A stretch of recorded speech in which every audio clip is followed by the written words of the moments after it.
Thank you for joining us this afternoon for our July 10th Legislative Action Committee. There's certainly no shortage of things to talk about. Appreciate taking the time. Traditionally, this has been a lunch meeting, and we have always started a little bit later just because of parking. That's not our excuse anymore. So we're going to go ahead and get started. I know Assemblymember Low is running a little bit late. It turns out there's quite a bit going on in California and in the Assembly, so we appreciate him taking the time to join us. So I know they'll let us know when he gets here. In the meantime, I'm going to talk a little bit about what's going on in Cupertino. And one of the big things we have is a boots on the ground inventory of all the businesses that are currently open in Cupertino. Chamber staff are covering various sectors of the community and encouraging business owners to put the signs up and let everyone know that they're open for business, regardless of restrictions. Not everyone's open for dining, and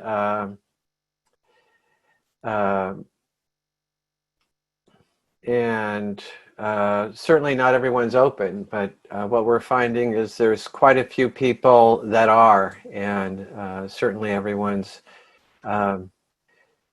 eager and excited to have our community know and support those activities.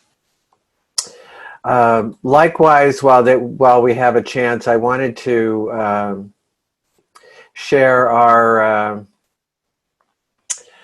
the city has a new website. Excuse me, the city. A little Freudian slip there. The Chamber of Commerce has a new website, and while I have everyone's attention, I wanted to share that. Oops. Share. And we're going to do this. Great. So it's a new look for us, a lot of new functionality, and certainly hope you'll visit it and check out the many important business resources that we have available on our site. Interestingly, we chose this byline for our organization before the pandemic. I want that to be on the record. After you've been around for over 60 years, as both the Chamber and the city have, we understand the value of resilience, the many challenges that we face, and how we can all face them better together. So Cupertino-chamber.org, check it out. First, taking care of some business. If you have questions for the presenters, please use the Q&A button. We will share those as they come up. On the agenda today, we have Assemblymember Evan Low, Cupertino City Manager Feng will also be joining us to give us an update on what's going on at the city. And we also have Angela Sway with the City Economic Development team. She's our Economic Development Manager, to give an update on our business activities report. If you have something to share, please indicate that in the comments. Share that with me in the comment section so that I'll be sure to call on you so that you can share your announcements with the group, as we have always done at the LAC here. And with that being said, let me see where we're at with our panelists. Deb, can you hear me? I can. Do you want to give a little update on what's happening in Cupertino? Yeah, nothing's going on. We're good, right? Yeah, it's just another slow summer in Yes, the Valley of Heart's Delight. exactly. Yeah, I'm happy to do that. I'll kind of parse it off into, and then I'm open for any questions anybody might have. I'll parse it into what's happening with COVID, policing forums under Black Lives Matter Solidarity, and then development updates and anything else anybody has any interest in, I'm happy to share. COVID. So we've had a very successful testing effort in the middle of June that resulted in almost 1,700 tests being administered over the 3 days. From that, we had a couple of cases uptick for Cupertino that we think were as a result of the testing that hit our numbers back in the middle of June. And then more recently, we think there's an increase due to community spread. So we went from about 21 at the beginning of June to about 45 currently. And although that increase may seem a bit alarming, we are the lowest in the county per 100,000 people. And I think that's a lot due to the fact that I see a lot of great social distancing going on and all of our face coverings. People are really pretty darn good with the face covering. So I think that has helped a lot. Also, as part of the pandemic, we council has voted in several initiatives to help folks. As a reminder, we had a rental assistance program that we've just enabled 2 out of the 3 components of. West Valley received a grant, and I can certainly stop now that we have the Honorable Assemblymember Low on. Hi, Evan. The second thing is that we have a low interest loans for renters through Mary West Credit Union. And we are also working on a third one with a company called Earnin that will also be a low interest, very flexible loan for people who need rental assistance or any kind of financial assistance. For businesses, we're rolling out a grant process actually July 17th, which is next Friday. So our small businesses will get some dollars out there hopefully soon. And then I'm sure it's on people's minds how we're dealing with the homeless situation on Wolf Road. There's 2 of them, one of them becoming very sizable, and we are working very closely with the county, actually 2 parts of the county and West Valley Community Services, along with city staff to try and address that long term, such that the construction can proceed and we also have kind of a longer term plan for folks that are currently unhoused. As part of our Black Lives Matter solidarity effort, we have conducted 2 policing forums for the community. One was about 2 weeks ago, and that was open for the general public to come and voice their concerns, talk about policing in Cupertino, and the like. And then the second one we just held this last Wednesday, which was more focused for our students, alumni, and teens to have a voice and talk about their concerns with the 2 school districts, as well as Captain Urena from West Valley Sheriff Department. And that was Wednesday. Both were very well attended and well utilized. And I think it's helped the community voice their concerns and also gain some understanding about how the sheriff does police in Cupertino, both within the city at large and on campuses through the SROs, et cetera. Lastly, development news. Westport is being reheard at the Planning Commission on July 14th, which is Tuesday. And Valco has their make ready permit that was issued June 30th. And that's all I have for the update. I obviously there's more stuff going on, but I thought people might be most interested in those items, and I'm open for questions if there are any. Do we have any questions for our city manager? And while people are thinking, Deb, the forums have been really remarkable. It's been my pleasure to watch those. And was it just yesterday, the sustainability forum that you had, the environmental action plan review? There was from the sustainability team had a public forum that was looking up at the bigger problems that the community is facing. The city and its very talented staff are doing a remarkable job. Yeah, I think we're doing pretty good. I'm really proud of the staff.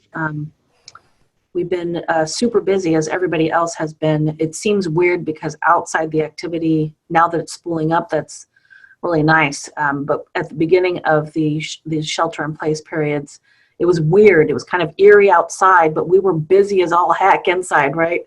So yeah, and it's hard to describe for people. So it's been really good. It's been busy. It's been a little hard, but I think we're doing okay.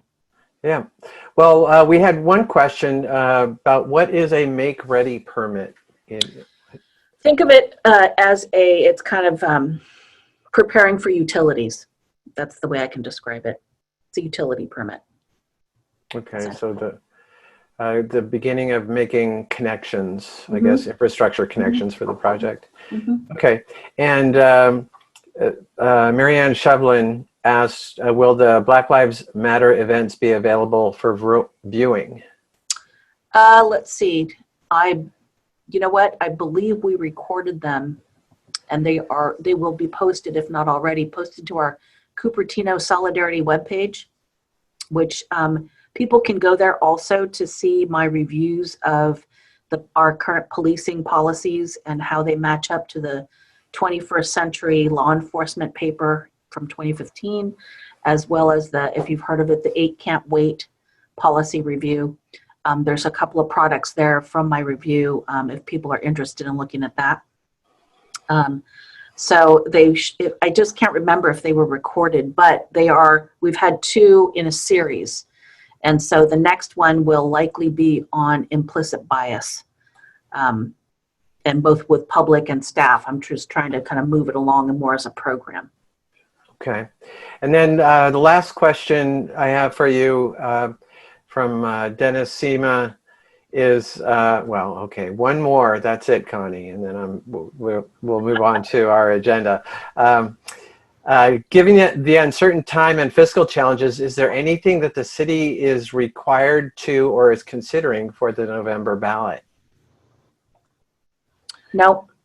There's no revenue measures or... It's just, we felt like council very much felt that any kind of revenue measures was just going to be hard. And a little bit, tone deaf given everybody's concerns about finances. It's everybody, it's cities, it's businesses. And so, more taxes or anything like that, probably not going to be helpful overall. We'll wait it out. I will say that the city is in pretty good shape. And so we've been watching it very carefully. And I guess I'm not all that worried at this point. There are other ways we have cut some costs, obviously, but we have a healthy budget and we remain healthy. So it's good. Great. And last question, Connie Cunningham asked, will there be a program with the De Anza Police?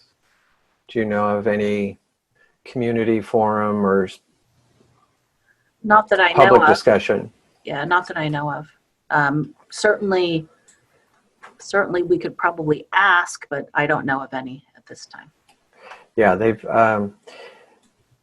based on my time working at the county and for a law enforcement organization, I know De Anza is its own little creature, its own little police entity, and so we can contact them and encourage them to reach out.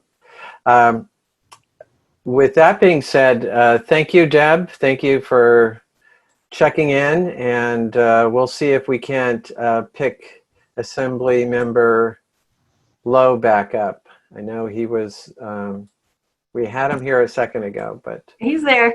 okay, excellent. All right. Well, thank you, Deb. Thank And you. now we'll hand it over to Assemblymember Low. Evan, we have often had the problem where there's, when we're talking about state issues, there's really not that much to talk about. I think we might have the opposite problem where there's far too much to talk about. So whatever you want to talk about, we'd love to hear it. Yeah, well, it's good to see all of you. Rick, thank you very much. Anjali, Deb, thank you very much for your stewardship of the public trust. Boy, it is that much more difficult to be in government now more than ever, I must admit. But you can tell why leadership is so important, and integrity as well. So I'm grateful to your service, Deb, in helping to manage for us in Cupertino. So thank you very much for that. Thank you, Evan. It's been a bumpy first year, I'm just saying. I thought you knew you're going to get yourself into. Whew. To Cupertino, huh? But in any case, I want to spend as much time because I know that I haven't had a chance to see many of you, and happy to answer any questions. So I want to be able to listen, learn, and also understand the things that you are seeing, and what suggestions that you might have for us as well. Just right off the bat, as I previously have made mention, I feel like a broken record. We began January of this year with 54 billion. We began earlier this year with close to 20 billion in rainy day fund, plus 7 in surplus. Fast forward to just 5 months later, we're now in 54 billion deficit. So again, we began this calendar year with close to 20 plus billion in surplus in a rainy day fund, which, by the way, took over a decade to nest away, to now just 5 months later, 6 months later, that $54 billion deficit. We don't have the luxury of printing money like the federal government does, and we are constitutionally required to pass a budget and not go bankrupt. States cannot go bankrupt. So we have the obligation to make sure that we have a balanced approach to this. And of course, for those that are also on this call, I see a number of elected officials. Thank you very much for your service. But many of you have connected with us to say, please, to the state, do no harm. And this is the unfortunate realities that we're dealt with. So we are doing all that we possibly can to be as creative as possible and to mitigate the impact on the cuts. But what is also known is that we are looking to the support from the federal administration for additional support to the states. So please interpret that as a call to action to connect with your respective members of Congress to talk about the importance of support to the states. Because if we don't get the support from the federal administration, we would be in significant modes of cutting across the board, very draconian, to which we know is not good for the long-term impact of the state of California. So again, a call to action to advocate to those at the federal level. And by the way, the Congress was able to come up with $4 trillion just overnight to recognize the importance of the support for everyday Americans. So we know that it's a matter of will, and we want to make sure that the support and the loans go to everyday working people, small businesses, not just the major corporations that have the capacity to staff up to finesse through that of the bureaucracy. Finally, may I just also make mention that the majority of our time now is not necessarily on the legislative side, but that of constituent services. So please acknowledge that, to say that I and the entire team is ready to assist with any individuals who need help on unemployment benefits and trying to navigate the system, to which close to 5 million Californians within a short span of time have gone into the system to utilize these benefits. to which they oftentimes are going weeks without getting any word back. So we can help facilitate through any government agency to the best extent possible, and working on those issues. So please keep me apprised of these things. There are also some inconsistencies with state directions and state orders in that of our county. We have 58 counties in the state. So unfortunately, the state is moving at a fast rate. Oftentimes I hear, I hear about these orders, just like all of us during these public press briefings. And so, as you can imagine, there is significant tension, and that's putting it very politely. There is significant tension between that of the legislative branch and that of the executive branch, because the Newsom administration is looking at implementing executive orders on a daily basis that make significant changes, while they do not have the necessary oversight and transparency that we in the legislative side would like to look on. There lies part of the challenge to which we find ourselves trying to do a lot of the cleanup work afterwards. So no one has experienced this in our lifetimes. Our systems are not set up for this, but you can also see the systemic inequities that exist, that African American and Latino communities are disproportionately hurt from the COVID crisis and or the racism that we see in our society. So we'll have a number of opportunities before us to make some of these changes that I think you may have seen on a wide variety of issues, not specifically related to the economy, but auxiliary to that of social justice in our society as well. So again, I'm happy to be here. And if you have any comments, suggestions, or food for thought, I very much would welcome that. I miss seeing all of you in person, but I hope you are all doing as well as can be. Thank you, Evan. We are so glad you're with us today. And I just want to remind all the attendees, if you'd like to ask Evan a question without typing it in the Q&A, just raise your hand and we will turn on your sound so you can ask him a question directly. It's just the limitations of our system doesn't allow us to do all the things that we are able to do when we are live sitting in the City Hall and being able to have this discussion. So I would encourage anyone who would have a question for Evan. If you don't want to type in the question and answer, just raise your hand and we will let you ask the question. So I have Rod Sinks asking a question. I'm going to allow you to talk a lot. Hey, thanks. Hi, Evan. How are you doing? Hi, Rod. Am I going to see you at the Cities Association later on today? Is there a meeting today? I guess so. I guess so. It's at 4 p.m. I saw on my calendar. So today's the day to get grilled. So I'm looking forward to it. Okay. I thought our meeting for this month was canceled, but maybe I got it wrong. Stephen is now our appointee to the Cities Association. My question goes to our continuing housing crisis, which this pandemic is making no better, obviously. We are in a climate where, because cities aren't building enough housing, particularly ours, the state is taking further action. And notably, the reallocation of 440,000 was at the very low end of the range that ABAG could have predicted. Is the state going to enact further measures, do you see, this year to further encourage housing production in cities, including ours? Yeah. Let me just tell you about sort of a nuanced issue that I know that you'll also appreciate and recognize.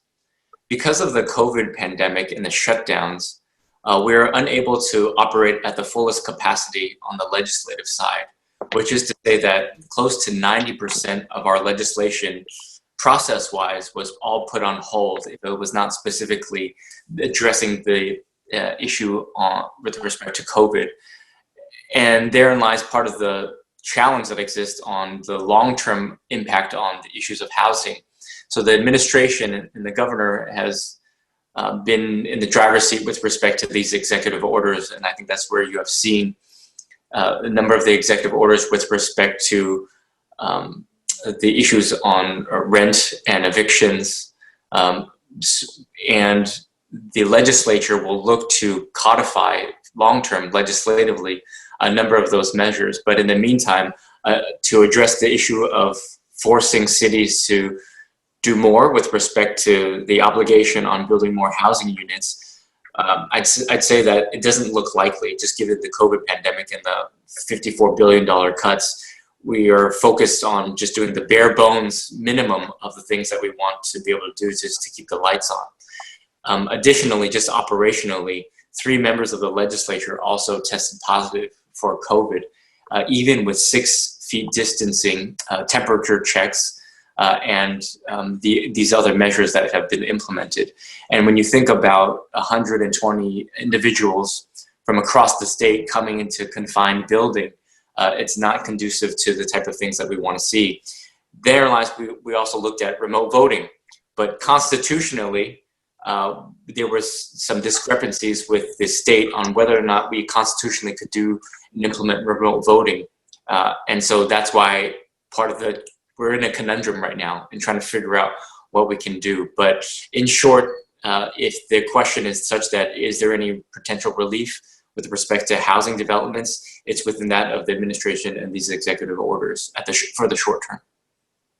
Thank you. I appreciate your leadership on housing as in other things. Thank you. Thank you, Rod. Thank you. Next, we have Gilbert Wong.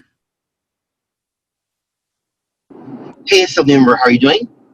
Hi there.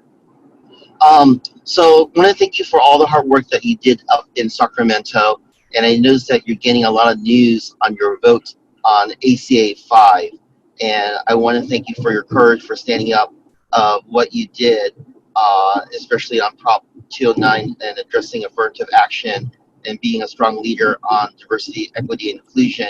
Can you tell us a little bit more of why you're getting the flack and what your constituents think, and also address last weekend when one of Councilmember Ross Singh's colleague came to Cupertino City Hall Plaza and had that demonstration and car parade, and what voters will be doing this November. Gilbert, I thought you were my friend. I specifically told you I didn't want to. For all of you that's watching, Gilbert is a dear friend, but I specifically told him I don't want to talk about this issue. But because he brought it up, oh boy, Gilbert, you're just the gift that keeps on giving, let me tell you. This issue of affirmative action, I first of all want to acknowledge genuinely your leadership, Trustee Wong, as well as Patrick Aarons and the Foothill De Anza Community College District for passing a resolution in support of Proposition 16, which is that to repeal Proposition 209, which was passed in 1996 with respect to affirmative action, to allow the state to rectify the inequities that exist all across the board and to allow for considerations of sex and race to be factors within government contracting and admissions in higher education, for example. And so this issue is fraught with significant peril, and it is not popular to support it, just given the high demographics of those that would be in opposition, predominantly from the Chinese community. And in fact, Patrick can tell you this, we had over 3,700 calls from the district alone in opposition to this measure, and close to 100 in support. So this is not politically expedient, but my vote in support of it was a vote of conscience and conviction that we collectively need to do our parts, especially during this issue of racial injustice and inequities, to allow the state to diversify and really look at ways to support other communities as well. So that's what the issue is at hand. And you will see the protest. I think there were a request for 100-car protests to the city of Cupertino that occurred last week, and they were all over. But while I disagree with them vehemently, I also think that this is democracy in action, and sometimes democracy is messy. So I respect and I value their rights to protest and to be involved. So this is something that we'll be seeing on this November ballot, which is to repeal Proposition 209 that was passed in 1996, which, by the way, I was 13 years old in 1996. So there's, I think, an obligation for us to reevaluate and revisit this important measure, especially when we think about how we can all play a role and the obligations to be in unconditional allyship with all communities and rectifying these inequities, again, in education and in housing and employment and all these other things too. Thank you. Thank you, Gilbert. We have a question that came in and from Marianne saying, please share your thoughts on Prop 15, school funding and tax reassessment. Is this the schools and community choice first on the Prop 13 for commercial properties? Prop 15. Yes. Is it? I'm not sure which one. Prop 15. It says school funding and tax. It probably is that one. I'm assuming it is. Yeah, I'm assuming it is. And that is. She just raised her hand. Let me have her talk and tell you. Go ahead, Marianne. Yes, thank you, Representative. This is the kind of the impact change to the original Prop 13. Prop 15 is talking about reassessing property values for commercial entities, and has been our assessor, Mr. Stone, has been very vehemently against it. And I would be very interested as one of the sponsors is the League of Women Voters. And as a representative, I would be very interested in your thoughts about this proposition. Yes. Well, thank you for your service on League of Women Voters. And by the way, just to pivot, I hope that you'll also be as vocal in support of Proposition 18 to allow 17-year-olds to vote in general elections if they turn 18 by the general, and primary elections if they turn 18 by the general, consistent with 18 other states. But on this issue at hand, I do think it is important that we close a loophole, that we have some of the most valuable companies in the world, and yet in the same community of the Cupertino School District, to which they are in the 6th consecutive years of cuts even prior to COVID, this is a significant problem. And we think about the devastation that Prop 13 had back when it was passed in the 70s and the negative impact towards public education. This is something that we must equally rectify. So I do think it is important that we focus on support of this. My understanding, consistent with my conversations with our own county assessor, is his opposition to the implementation mechanically of the measure versus that of philosophy. So I'm hopeful that just given that we only have a choice now because it's qualified of a yes or no vote, that we will vote in support, and happy to continue to provide additional data and make ourselves readily available should there be implementation issues. Thank you. The next question is from Dennis Shima. He says, do you have any major concerns about California's readiness for conducting the November election in this environment? Thank you, Dennis. We actually just codified and made into law, it's an all mail-in ballot now. So absentee ballots, as you know, this is something that we have implemented over a number of years. So in the state of California, this is the direction that we're headed in. As you can also see, a number of other states are looking to do something similarly, but I have absolute confidence in our electoral process. I chaired the elections committee in the state legislature prior to Mark Berman, and part of the focus that I had was ensuring the election integrity in all 58 counties. So much of our elections are very localized within that of the 58 counties. But as it relates to an all mail-in ballot, to ensure that everyone has access, that is something that we have focused on, especially when you see these lines out the door in some of these other states as we are in this presidential primary and because of distancing due to COVID. So it is something that we want to encourage as much participation as possible and allow voters the opportunity to engage in that larger time span of close to a month. Thank you. So everyone, we still have Assemblymember Low with us. So if you have questions that came up or you want to ask, don't be shy. Just raise your hand and he's here to answer. Or you could just, Evan? or I can ask you questions too. I mean, I don't always like to be in the hot seat. I like seeing all of you too, and I'm having to have dialogue to you too. And so as we're waiting for any other additional questions, maybe some suggestions that you might have.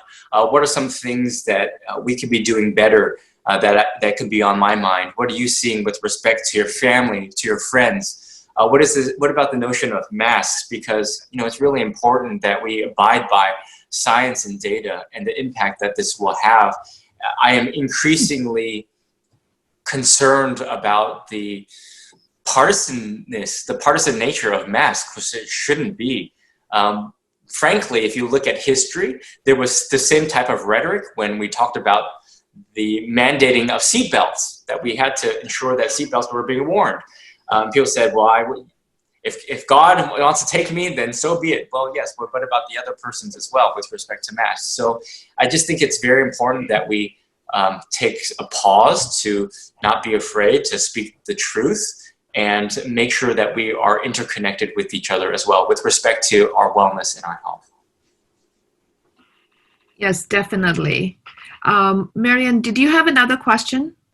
I just wanted to comment on the issue of the safety and effectivity of the elections as they're coming up, and share with the group and Assemblymember Low that we as the League of Women Voters are very much in support of the vote by mail effort, as you know, and we'll be doing everything we can to make sure that it is done safely and effectively for the state.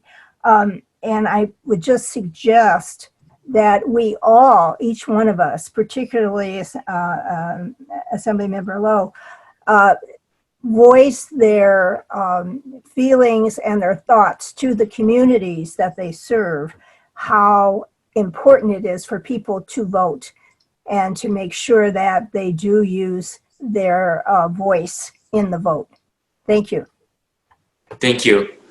And then let me also just make another observation to share with you. I've been getting a number of inquiries about why we in Silicon Valley, for example, or in California, are having such a hard time with the COVID pandemic in not utilizing technology to the greatest extent possible as other countries are. And I'll say that it's always within a democracy, there's always a balance. So in places like Taiwan and in Korea, they have utilized technology to which the COVID pandemic is pretty manageable to the extent that people are going out pretty freely now and the businesses are open. But know this, in Korea, when there is someone who tests positive for COVID, they are very aggressive in their contact tracing. And they're able to utilize in a geographical area, in a radius, the banking statements and the cell phone data. The government is able to obtain that without permission of the residents and individuals, and will notify the individuals who have been in that vicinity over the past 48 hours. Anyone who's made credit card transactions, any purchases, or has had cell phone data from that area to do significant and aggressive contact tracing. And so the question for us is, are we willing to give up some of our privacy for these measures of public health? Of course, I would imagine there would be differing views and opinions even on this call, Zoom call. But again, just the observation to which we always have to manage and balance out some of the protections, privacy concerns with respect to efficiencies and effectiveness with respect to technology. Thank you. So we have a question from Donna Austin going back to the voting issue. And it says, if you are homeless, how do you vote in an all-mail ballot? First of all, hi, Donna. Hope you're well. For individuals who have their registration, they can still go into a number of polling places still that will still be designated. So it's not as if we're going to completely eliminate them. We'll still be able to go to the registrar or otherwise and obtain early voting and utilizing other mechanisms as well too. So for those individuals who still wish to do it in person, the county will unveil additional opportunities in various places to be able to do so.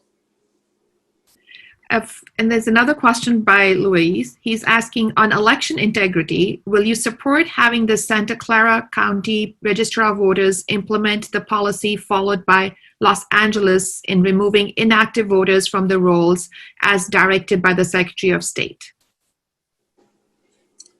I'm in support of whatever the direction is of the Secretary of State. If that's a law, if that's a mandate, then the county should abide by these recommendations.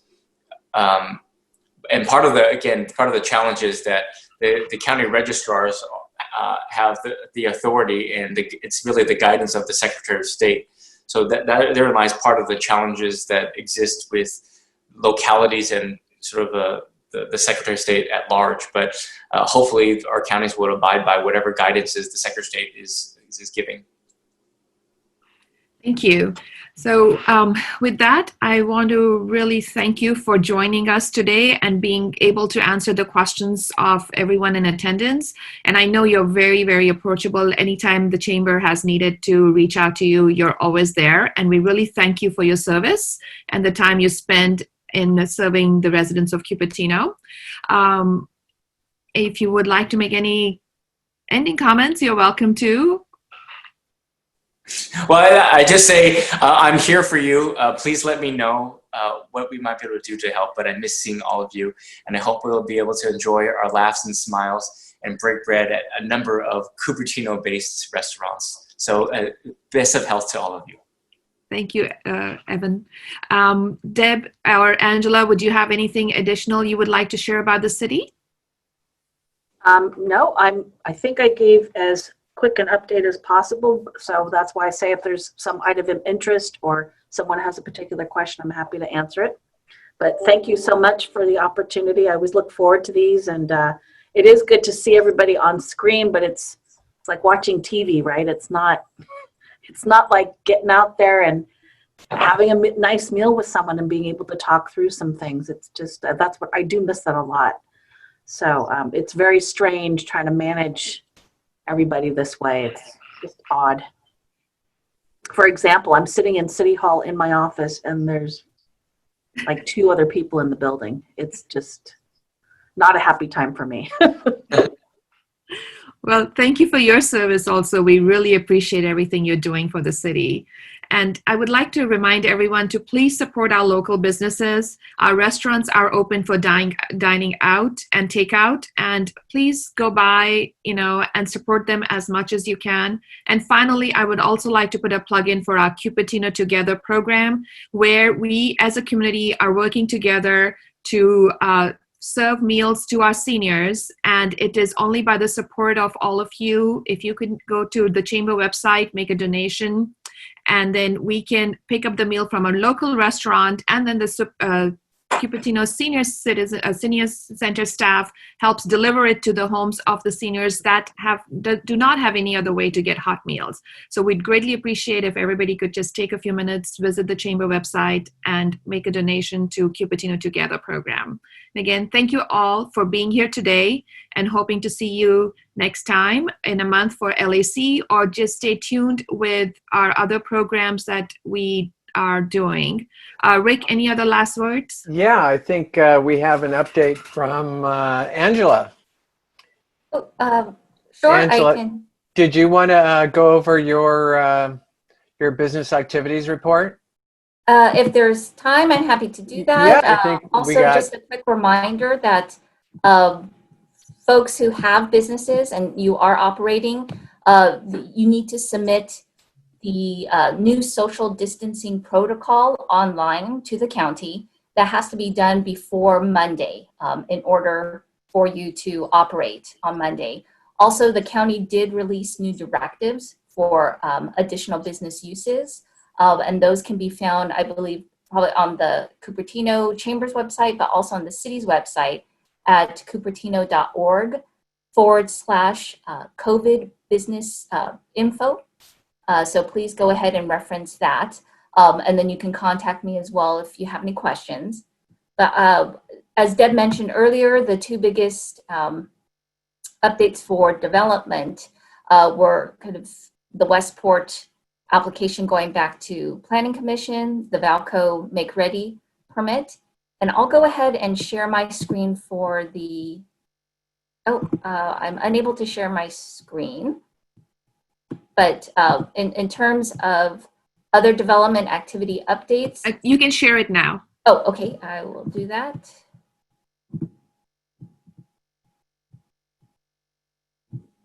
Oh, okay, I have lost my screen here. I apologize. I'll just mention that we have the short-term rental ordinance is going, City Council approved that on July 7th. That was earlier this week. The second reading will be later this month on July 21st. The bird safe and dark sky ordinance,